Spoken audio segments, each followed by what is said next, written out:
हम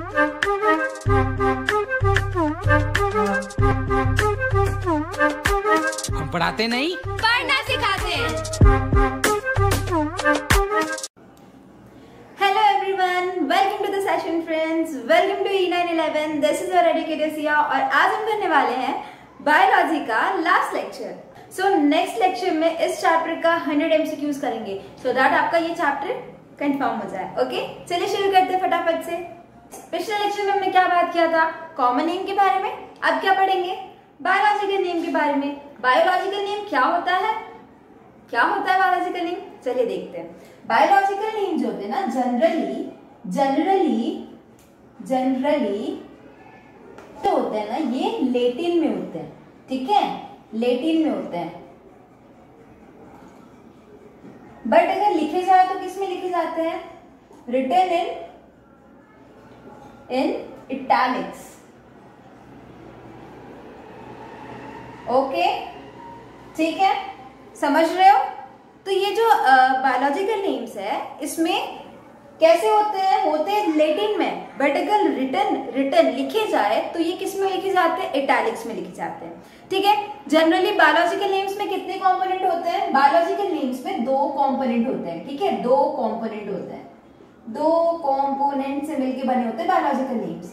ठीक है, क्या क्या होते हैं उसमें? एक होता है जीनस, दूसरा होता है स्पीशीज। समझ रहे हो फ्रेंड्स? आज हम डिटेल में डिस्कस करेंगे जीनस स्पीशीज क्या होता है। बहुत कंफ्यूजन है, आई नो आपको, बट इस लेक्चर को देखने के बाद आपका सारा कंफ्यूजन चला जाएगा। सो फ्रेंड्स, अगर कंफ्यूजन दूर करना चाहते हो तो फटाफट से लाइक कर दीजिए जिसने अभी तक लाइक नहीं किया है। ठीक है, तो मैंने क्या कहा? बायोलॉजिकल नेम में 2 कंपोनेंट होते हैं, है ना? तो जीनस को हम जेनेरिक नेम्स भी बोलते हैं, है ना? जीनस को क्या कहते हैं? Generic names. और स्पीशीज को क्या कहते हैं? क्या कहते हैं स्पीशीज को? Specific epithet. समझ रहे हो? जीनस को हम जेनेरिक नेम्स बोलते हैं, स्पीशीज को हम स्पेसिफिक एपिथेट बोलते हैं। तो ये दोनों कोई अलग बात नहीं है, सो डोंट गेट कंफ्यूज। ठीक है, कंफ्यूज जीनस को हम बोलते हैं जेनेरिक नेम्स, जेनेरिक, और स्पीशीज को हम बोलते हैं स्पेसिफिक एपिथेट। क्या फ्रेंड्स, ये आपको बात पता था पहले से? क्या आपको पता था पहले से? बिल्कुल भी नहीं। अरे मैंने बताया ना, अभी कैसे पता होगा। चलो नेक्स्ट देखते हैं। तो अब जब जीनस और स्पीशीज, अब ये क्या चीज है? जीनस और क्या, जीनस क्या है, स्पीशीज क्या है, कैसे पता चलेगा हमको? कोई एग्जाम्पल लेके बताओ तब तो समझेंगे। चलो एग्जाम्पल लेते हैं। इसका एग्जाम्पल हम लेंगे मैंजीफेरा इंडिका। गैस करो फ्रेंड्स, ये क्या है? मैंजीफेरा, ठीक है, फेरा इंडिका। ओके फ्रेंड्स, मुझे पता चल चुका है, मेरे एक फ्रेंड ने बता दिया, चिल्ला चिल्ला के बोल रहे हैं कि इसको मैंगो बोला जाता है। एग्जैक्टली करेक्ट, ये है मैंगो। ठीक है, मैंगो। ओके, अब मैंजीफेरा इंडिका में मैंने M कैपिटल लिखा है और I स्मॉल लिखा है। ऐसा क्यों? ऐसा क्यों? पहला जो नेम होता है ना, कभी भी याद रखिएगा, बायोलॉजिकल नेम का फर्स्ट नेम जो होता है ना, वो होता है जीनस, और सेकंड नेम जो होता है ना, वो होता है स्पीशीज। ठीक है, तो जेनेरिक नेम क्या होता है? फर्स्ट नेम होता है। ठीक है, और स्पेसिफिक एपिथेट क्या होता है? उसके बाद वाला, मींस हम लिख देते हैं सेकंड नेम होता है। ठीक है, क्लियर है फ्रेंड्स? इतना जितना मैंने बोला आपको। इसके बाद वाले पॉइंट क्या याद रखना? मैंजीफेरा इंडिका जो है ना, सेपरेटली अंडरलाइंड होगा। पहला जो है ना कैपिटल में लिख दो, और स्पीशीज का फर्स्ट लेटर स्मॉल में लिख दो। जेनेरिक नेम का फर्स्ट नेम जो होगा ना, फर्स्ट नेम का फर्स्ट लेटर क्या होगा? कैपिटल। क्लियर है? कैपिटल। और स्पेसिफिक एपिथेट का फर्स्ट लेटर क्या होगा? क्या होगा फ्रेंड्स? स्मॉल। क्लियर है? इतना पॉइंट क्लियर है? अब दोनों नाम लिख दिए मैंजीफेरा इंडिका। अब दोनों को हम क्या करेंगे? सेपरेटली अंडरलाइन करेंगे। इसको अलग से अंडरलाइन करेंगे, इसको अलग से अंडरलाइन करेंगे। ऐसा क्यों करते हैं? हम ऐसा करते हैं ना ताकि हम इसका लैटिन ओरिजिन बताते हैं। क्या आपको लैटिन लैंग्वेज आता है? क्या हर बंदे को, जो हर स्टूडेंट है, सबको लैटिन लैंग्वेज आता है? नहीं आता है, ऑब्वियस सी बात है। सबको इटैलिक्स आता है? नो भाई, जो कैलीग्राफी करता है उसको मान लो लिख भी लेगा। ठीक है, अब जो नहीं जानता वो कैसे लिखेगा? तो उनके लिए भी कुछ किया है ना, उनके लिए ऐसा सोचा है कि जो तुम जेनेरिक नेम है, स्पेसिफिक एपिथेट है, जेनेरिक नेम का फर्स्ट लेटर कैपिटल कर दो, स्पेसिफिक एपिथेट का फर्स्ट लेटर स्मॉल कर दो और दोनों को सेपरेटली अंडरलाइन कर दो। ये क्या बताता है? इट शोज द इट, रुको मैं यहाँ लिख देती हूँ आराम से, कहाँ लिखूं भाई, कहाँ लिखूं, चलो यहाँ लिख देती हूँ। It shows Latin origin, Latin origin. क्यों लेटिन ओरिजिन क्यों बोला मैंने? क्योंकि बायोलॉजिकल नेम का जो है ना ओरिजिन, मतलब जनरली ये लेटिनाइज्ड ओरिजिन है, लेटिन में हुआ था इसका ओरिजिन, लेटिन लैंग्वेज में हुआ था। तो हर कोई तो लेटिन लैंग्वेज जानता नहीं है, इसके लिए उसने फिर सोचा कि भाई हम इटैलिक्स में लिखेंगे। तो चलो इटैलिक्स भी मान लिया, जिसको इटैलिक्स आता है लिख लिया, बट जिसको वो भी नहीं आता तो वो क्या करेगा, है ना, उसको वो क्या करेगा, तो वो सेपरेटली अंडरलाइन कर देगा, first letter capital second letter small, हो गया, देखो भाई कर लिया। अब हम जब एनसीईआरटी पढ़ते हैं ना तो उसमें एक सेंटेंस आता है, नेम ऑफ ऑथर कहाँ लिखा जाए। तो भैया ये तो प्रॉब्लम की बात है, नेम ऑफ ऑथर कहाँ लिखा जाए, कहाँ लिखा जाए आइए बताते हैं, कहाँ लिखा जाए नेम ऑफ ऑथर। इसको मैं इरेज कर दूं फटाफट से, आपने लिख लिया है, आपने कॉपी कर लिया है, ठीक है। देखिए अब ये नेम ऑफ ऑथर कहाँ लिखा जाए भैया, कहाँ लिखा जाए, तो कभी भी याद रखिएगा ये तो हमारा हो गया जीनस और ये हो गया हमारा स्पीशीज। देखिए हमने first letter small first letter capital कर दिया, अंडरलाइन कर दिया दोनों को सेपरेटली। अब एक चीज याद रखिएगा, नेम ऑफ ऑथर हमेशा स्पीशीज के बाद लिखा जाता है, स्पीशीज के बाद लिखा जाता है, बाद लिखा जाता है। क्लियर है फ्रेंड्स?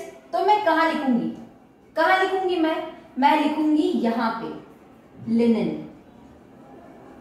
समझ रहे हो, समझ रहे हो, हाँ समझ में आया? कहां लिखा मैंने name of author? Name of author हमेशा स्पीशीज के बाद लिखा जाता है, ठीक है। इसके लिए मैंने लिनन लिखा। लिनन क्या है, क्या है इनका पूरा नाम? कार्लस लिनस, राइट, याद है ना कार्लस लिनस के बारे में, है ना। तो कार्लस लिनस, हम पूरा नाम नहीं लिख सकते, इसके लिए हमने लिनन लिखा है यहाँ पे, ठीक है। Mangifera indica linen, Mangifera genus, indica species, linen उनके ऑथर का नाम। जीनस का फर्स्ट लेटर कैपिटल, स्पीशीज का फर्स्ट लेटर स्मॉल, दोनों को सेपरेटली अंडरलाइन, ठीक है। उसके बाद ऑथर का नाम। क्लियर है फ्रेंड्स? कोई भी डाउट हो कमेंट करिए फ्रेंड्स, आप लोग कमेंट नहीं करते हैं, ठीक है। और मैं ट्राई करूंगी आपका वहीं के वहीं सॉल्व हो जाए, नहीं तो मैं नेक्स्ट लेक्चर में उसके ऊपर शॉर्ट वीडियो बना दूंगी या शॉर्ट्स बना दूंगी, ठीक है। तो लाइक कर दीजिए जिसने अभी तक लाइक नहीं किया फटाफट से। अच्छा फ्रेंड, मुझे एक क्वेश्चन का जवाब दीजिए, क्या आपके लिए सारे वर्ल्ड में जितने भी ऑर्गेनिज्म है उनको स्टडी करना पॉसिबल है? पॉसिबल है आपके लिए सारे एनिमल्स को स्टडी कर ले, सारे लिविंग ऑर्गेनिज्म को स्टडी कर ले? ऑब्वियसली नो यार, कोई नहीं कर सकता, है ना। तो ऐसे तो फिर कोई स्टडी नहीं हो पाएगा, है ना, क्योंकि लाखों करोड़ों मिलियंस बिलियन स्पीशीज है, राइट। उनको अगर पढ़ने के लिए बैठा जाए तो फिर उनकी तो पूरी उम्र निकल जाएगी तो भी उनको पढ़ा नहीं जाएगा, राइट। तो इसको कुछ तो करना पड़ेगा। तो फिर हमारे साइंटिस्ट ने ऐसा सोचा कि क्यों ना हम इसको ग्रुप कर ले, छोटे छोटे ग्रुप्स में बांट दे, ताकि अगर ग्रुप में हो जाएगा, मतलब ग्रुप में क्यों, ग्रुप का क्या मतलब होता है कि पूरे ग्रुप में जितने भी एलिमेंट्स होंगे उसके सारे प्रॉपर्टीज सिमिलर होंगे या कुछ तो फिर सिमिलैरिटीज होंगे उससे, राइट, तभी तो उस ग्रुप में डाला है। तो ऐसे हमको पढ़ना इजी हो जाएगा, है ना। तो नेक्स्ट हमारा टॉपिक है क्लासिफिकेशन। क्लासिफिकेशन क्या होता है और क्यों इतना इंपॉर्टेंट है, ये हम देखने वाले हैं, ठीक है। तो क्लासिफिकेशन क्या है, देखिए, nearly it is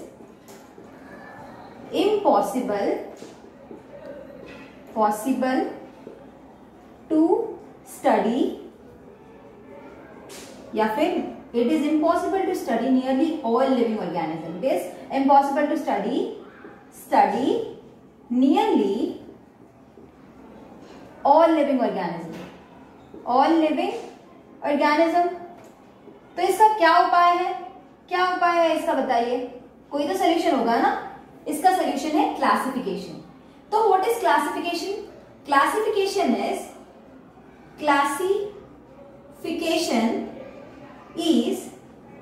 is what? Classification is what? Grouping of living organism on the basis of some nearly observable characteristic, right? Classification is a process by which anything is grouped into convenient categories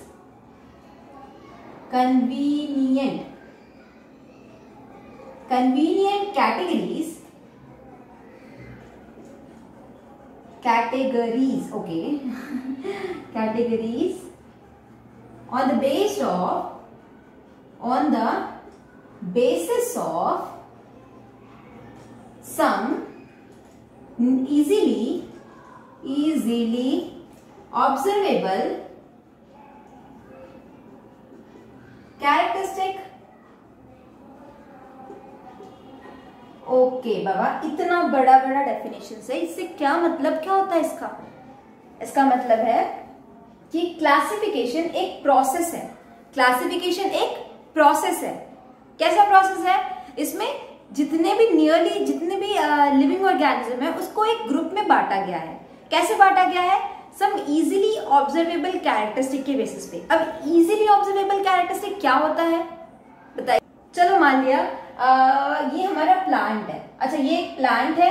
अयो माँ, रुको, देखो ये plant है। Don't go on my diagrams, okay. And ये एक animal है। अब ये दोनों में क्या डिफरेंस है, कैसे समझ में आएगा? इसके पास टेल है, इसके पास तो नहीं है, तो ये एनिमल नहीं है। ऐसा कैसे? दूसरा कैरेक्टरिस्टिक देखो, इसके पास पत्ते हैं बट इसके पास तो कान है। तो डिफरेंशिएशन कैसे कर रहे हैं? दिखाई देने वाले ऐसे जो इजीली दिखाई देते हो कैरेक्टरिस्टिक, आप मुझे देख रहे हो और आप अपने आप को देख रहे हो।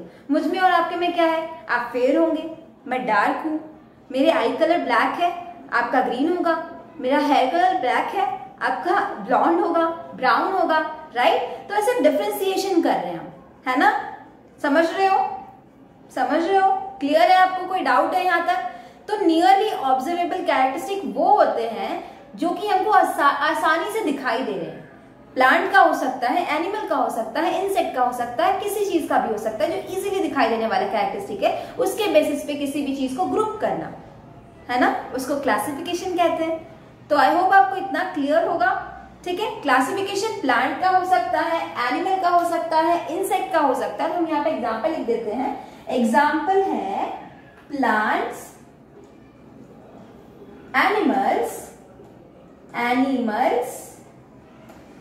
insects, etc. I hope friends आपको यहां तक क्लियर हो। यहां तक कोई भी डाउट हो तो प्लीज आप कमेंट करिए। आई नो ये लाइव लेक्चर्स नहीं है, but then also you can comment, ठीक है? कि मैडम इतने पॉइंट पे जो है ना, इतने सेकंड पे जो क्वेश्चन है ये मुझे समझ में नहीं आया, या दीदी मुझे ये समझ में नहीं आया, प्लीज मुझे आप हेल्प कर दो। तो definitely I will help you, okay? अभी हमने बात किया था कि जो कुछ कॉन्वेनियंट कैटेगरीज में बांटा हुआ है, कुछ कॉन्वेनियंट ग्रुप्स में बांटा हुआ है, बराबर? तो ये जो कॉन्वेनियंट कैटेगरीज है, फॉर एग्जांपल ये हमारा कैट, तो क्या कैट में क्या सिर्फ बिल्ली, मतलब सारे बिल्ली एक जैसी दिखती है? नहीं ना, उसके सारे अलग अलग स्पीशीज होते हैं, राइट? कोई पर्शियन कैट हो गए, तो कोई है ना जंगली बिल्ली वगैरह। I don't know about cats, but या डॉग हो गया, है ना? डॉग में कैसे हो गया? रोटवेलर हो गया, देन लैब्राडोर हो गया, देन जर्मन शेपर्ड हो गया, पिटबुल हो, बहुत है, राइट? बहुत है। स्किट्जो हो गया, मतलब इतने टाइप के ना, अफगान हाउंड हो गया, ये सारे डॉग के प्रजाति है। तो क्या सारे डॉग एक जैसे दिखते हैं क्या? नहीं, नेवर। तो ये जो है ना कैटेगरीज, जो ये कैटेगरीज मैंने बांटा, डॉग हो गया, कैट हो गया, कोई मंकी हो गया, मैंने इसको कैटेगरी किया, राइट? तो ये मतलब ये जो कैटेगरीज है इनको क्या कहते हैं? हर कैटेगरीज को कहा जाता है, उनका साइंटिफिक टर्म है in the biology, in the language of biology, उसको कहा जाता है टैक्सा। तो कैटेगरीज के लिए ना, कैटेगरीज के लिए साइंटिफिक टर्म है टैक्सा, ओके? टैक्सा, क्लियर है? समझ रहे हैं? तो फ्रेंड्स अभी हमने टैक्सा देख लिया। एक टर्म आता है जब हम एनसीईआरटी पढ़ते हैं तो एक टर्म हमको परेशान करता है। वो क्या टर्म है? टैक्सोनॉमी। आप जानते हो टैक्सोनॉमी के बारे में? नहीं? चलो देखते टैक्सोनॉमी क्या होता है। बेस्ड ऑन सर्टेन या based on characteristic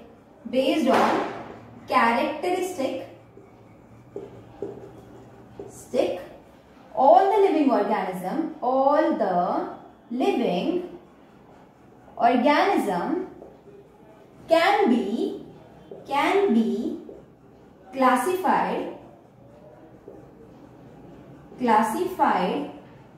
into different taxa, and this process of classification is called as taxonomy। तो भैया मैं क्या बोल रही हूं, टैक्सोनॉमी क्या है?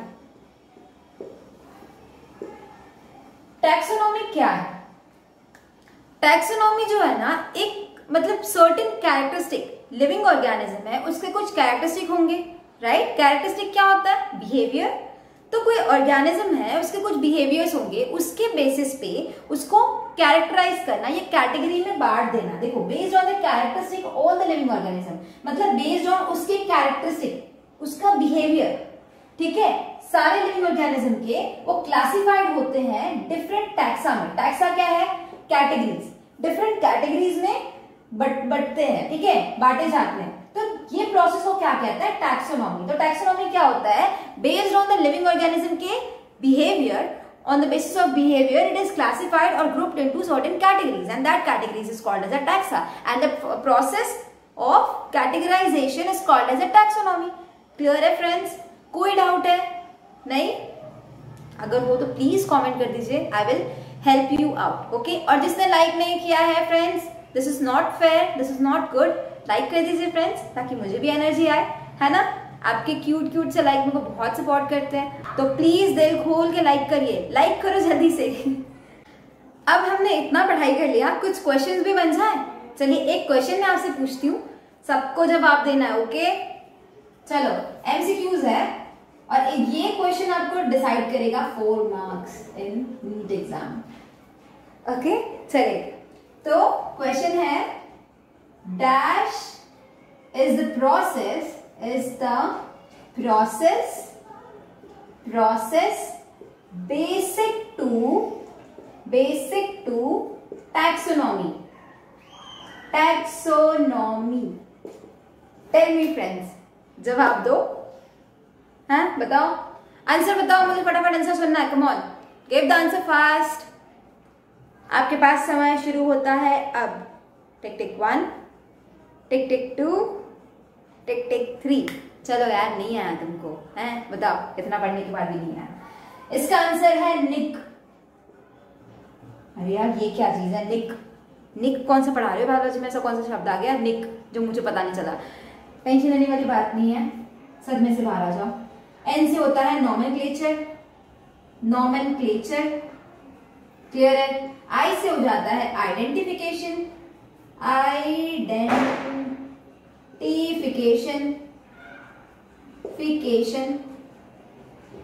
सी से होता है कैरेक्टराइजेशन, एंड सी से होता है क्लासिफिकेशन। बताओ, इजी, सुपर इजी। कहां देखने को मिला? E911 पे।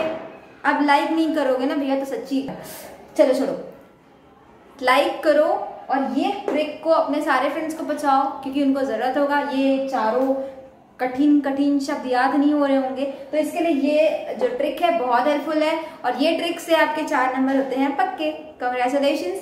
सो याद रखिए, किसे याद रखेंगे इसको? NICC, निक से याद रखेंगे। एन से हो जाएगा नॉमेनक्लेचर, आई से हो जाएगा आइडेंटिफिकेशन, सी से हो जाएगा कैरेक्टराइजेशन, सी से हो जाएगा क्लासिफिकेशन। बोलो, nomenclature, identification, characterisation, classification. Nomenclature, identification, characterisation, classification. हो गया यार फ्रेंड्स, और क्या चाहिए? देखो 4 नंबर पक्के हो गए। Dash is the process basic to taxonomy. Nick. Dash is the process basic to taxonomy. Nick. Nick से क्या होगा? इनसे nomenclature, identification, characterization, classification. याद हो क्या फ्रेंड्स? लाइक तो बनता है, लाइक करो फटाफट से, चलो जल्दी जल्दी। एनसीईआरटी पढ़ते वक्त ये एक और क्वेश्चन में कंफ्यूजन आता है, आई एम डैम श्योर ये सबको आता है। ओके तो मुझे इस क्वेश्चन का सॉल्यूशन मिल चुका है। सबसे पहला क्वेश्चन क्या है वो समझिए। क्वेश्चन है सिस्टमैटिक और सिस्टमा। कंफ्यूजन नहीं होता फ्रेंड्स? बताइए। अरे किसको कंफ्यूजन नहीं होता? सबको होता है, मुझे खुद हुआ था भाई। सिस्टमैटिक्स क्या है, सिस्टमा क्या है, ये क्या इसके अंडर आता है क्या?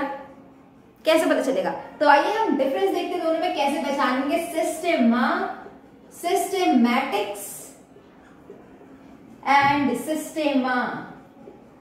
सिस्टेमा, अयो ये क्या करेंगे इसमें बताओ? ये क्वेश्चन क्या है? क्वेश्चन देख के एकदम ऐसा लगता है भूल भुलैया है, दोनों तो सेम ही लगता है। इसमें क्या सिस्टमा सिस्टमैटिक्स, कंफ्यूजन होता है ना। आइए मैं आपको बताती हूँ कैसे कंफ्यूजन दूर होगा। तो सिस्टमैटिक्स क्या है? चलिए एक डेफिनेशन है जो आपको पहचानने में इजी होगा। To know about different kinds of organism, their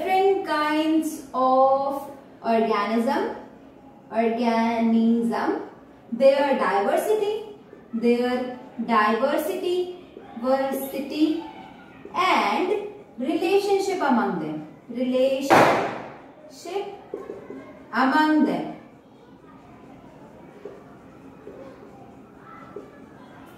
sorry friends, ये इतना एक्सटर्नल साउंड आ रहा है। एक्चुअली यहाँ पे ना दिवाली देख के लोग ना कुछ ज्यादा उतावले हो जाते हैं। 3 दिन पहले उछल रहे हैं दिवाली में पटाखे जलाने के लिए। छोड़ दो, ऐसे लोग उछलते ही रहते हैं। ठीक है, हमको सिर्फ फोकस करना मेरी पढ़ाई पे। ओके तो हम सो सॉरी आपको एक्सटर्नल साउंड आ रहा है, इसके लिए थोड़ा सा मैनेज कर लीजिए। आइए सिस्टमैटिक्स पे देखते हैं। सिस्टमैटिक्स क्या है? सिस्टमैटिक्स है to know about the different kinds of organism. अच्छा, मतलब अलग अलग प्रकार के ऑर्गेनिज्म के बारे में समझना, जानना, पढ़ना, राइट। देन उसकी डाइवर्सिटी मतलब उसके डिफरेंसेस, दोनों मतलब अलग अलग ऑर्गेनिज्म है तो अलग अलग डाइवर्सिटी मतलब अलग अलग डिफरेंस भी होगा ना। अच्छा, इसके पास पूंछ है, इसकी पूंछ छोटी है, इसकी पूंछ लंबी है, इसके पास तो पूंछ ही नहीं है। इसके पास कान लंबे है, इसके कान थोड़े छोटे, इसके पास तो कान ही नहीं है। आंख तो तीनों के पास है ना। कुछ सिमिलैरिटीज है, कुछ डिसिमिलैरिटीज है। ऑर्गेनिज्म अलग अलग है तो सिमिलैरिटीज भी अलग अलग होंगे। आई मीन सिमिलैरिटीज, सिमिलैरिटीज दोनों होंगे। क्लियर? ओके। उनका रहने का तरीका क्या है? कोई डेन में रहता है, कोई शेड में रहता है, कोई जंगल में रहता है, कोई खुले घूमता है, आवारे खुल, ठीक है।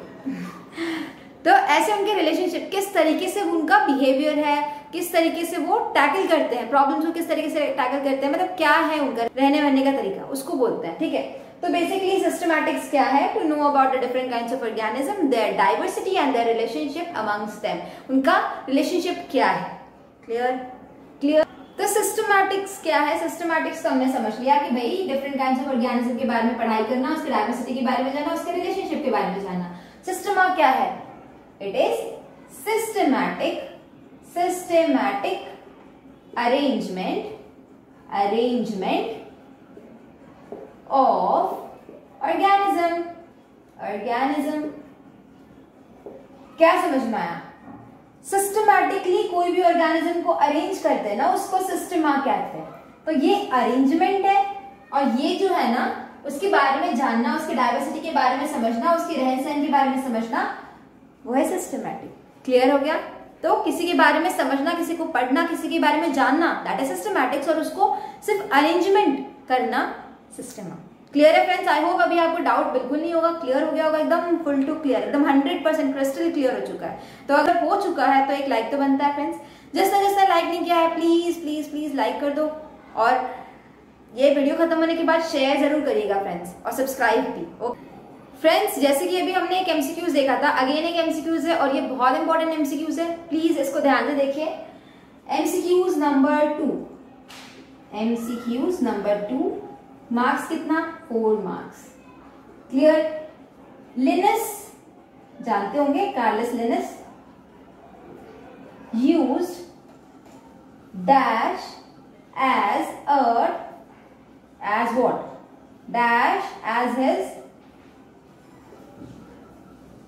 title of publication of publication.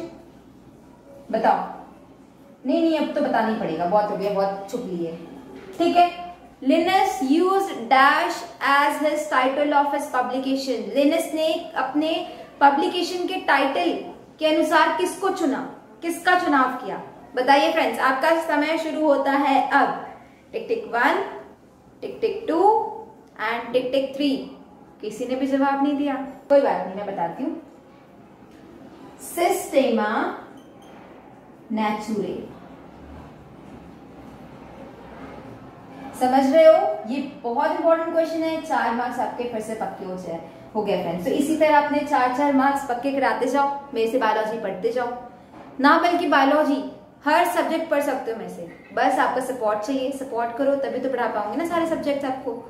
तो सपोर्ट करिए और ऐसे प्यारे प्यारे से एमसीक्यूज जानते रहिए यहाँ से।